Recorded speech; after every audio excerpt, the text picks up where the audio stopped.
మన తొలి వెలుగు ప్రేక్షకులందరికీ ఒక చిన్న ఏదైతే పదే పదే మనం స్టేట్మెంట్లు ఇస్తున్నామో ఈ 42% రిజర్వేషన్స్ ఉన్న న్యాయసూత్రాల ప్రకారం మరి సహజంగా అది స్టే కావాలది. కానీ ఒక్కొక్కసారి కోర్టుల ఒక జడ్జి యొక్క స్థితిని బట్టి, అంటే జడ్జి యొక్క తను యొక్క అంటే నిర్ణయాన్ని బట్టి ఉంటుంది.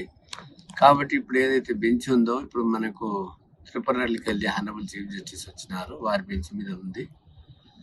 ఆ బెంచ్ మీద మనం కొన్ని పూర్వపరాలు మనం పరిశీలించినట్లయితే అడ్మిషన్నే స్టే ఇవ్వకపోవచ్చు అనే కొన్ని అనుమానాలు రేకెత్తించబడుతున్నాయి.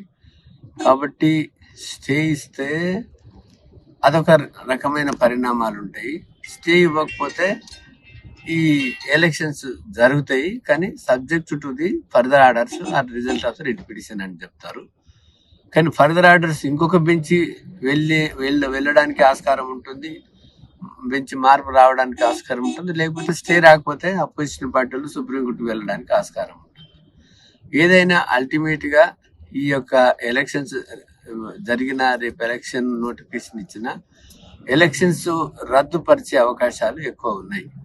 కాబట్టి స్టే ఇవ్వకపోయినంత మాత్రాన మనం సంతోషపడాల్సిన అవసరం లేదు. ఎందుకంటే స్టే ఇవ్వకపోతే 42% రిజర్వేషన్స్ ఎలక్షన్స్ జరిగి డబ్బంతా ఖర్చు పెట్టుకొని మళ్ళీ క్యాన్సిల్ చేసేసుకుంటే మళ్ళీ డబ్బు ఖర్చు పెట్టుకునే పరిస్థితి వస్తే చాలా కష్టం అవుతుంది. కాబట్టి 9th షెడ్యూల్లో కలిపినాక ఎలక్షన్స్ జరిపితేనే అది పర్మనెంట్గా 5 ఏళ్ళ కాల పరిమితి సక్రంగం ఉంటుంది. ఇది మధ్యన త్రిశంకులో ఊలాడది. కాబట్టి ఇప్పుడు నా యొక్క బీసీ బంధువులకు, ఎస్సీ ఎస్టీ బీసీ మైనార్టీలకు వినపం ఏంటంటే, స్టే ఇవ్వకపోతే 42% రిజర్వేషన్, మొత్తం 67% రిజర్వేషన్స్ అవుతాయి. ఆ 33% ఓపెన్లో ఉంటాయి. ఆ 33%ని ఒక ఎస్సీలకు ఇంకొక 6-7% ఎక్కువ ఇచ్చి, ముస్లిమ్స్కి ఎక్కువ ఇచ్చి, బీసీలకు ఈ యొక్క 42 ప్లస్ ఇంకొక 20 అంటే 62-64% బీసీలు కైవసం చేసుకోవాలి. 100% వాళ్ళు లోకల్ బాడీస్లు కైవసం చేసుకోవాలా. ఒకవేళ మనకు స్టే రాకపోయినా 50% లోబడి ఎలక్షన్స్ జరపాలన్నా కూడా 50% ఓపెన్ ఉంటుంది.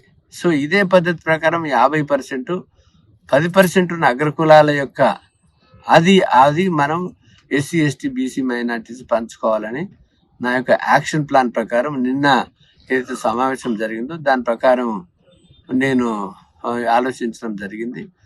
రేపు ఈ స్టే ఇచ్చినా ఇవ్వకపోయినా దీని యొక్క పర్యవసానాల మీద, ఫర్దర్ ప్లాన్ ఆఫ్ యాక్షన్ మీద రేపు మార్నింగ్ మీటింగు శ్రీనివాస్ గౌడ్ గారు, విశారదన్ మహారాజు, చిరంజీవులు, ఇంకా మరి ఎంతో మంది మేధావులు, తర్వాత ఈ ఫీల్డ్లో ఉన్న వాళ్ళందరూ కూడా రేపు ఒక యాక్షన్ ప్లాన్ ప్రకారం నిర్ణయించుకుందాం. కాకపోతే నా యొక్క సోదరి వాళ్ళందరికీ విన్నపం ఏంటంటే, స్టే రానంత వరకు హతాశపడవలసిన అక్కర్లేదు, లేకపోతే స్టే వస్తే కూడా సంతోషపడవలసిన అవసరం కాదు. కానీ మన యొక్క యాక్షన్ ప్లాన్ ఆఫ్ యాక్షన్ చాలా ఇంపార్టెంట్ అని ఈ సందర్భంగా మీ అందరితో మనం చేయదలుచుకున్నాం.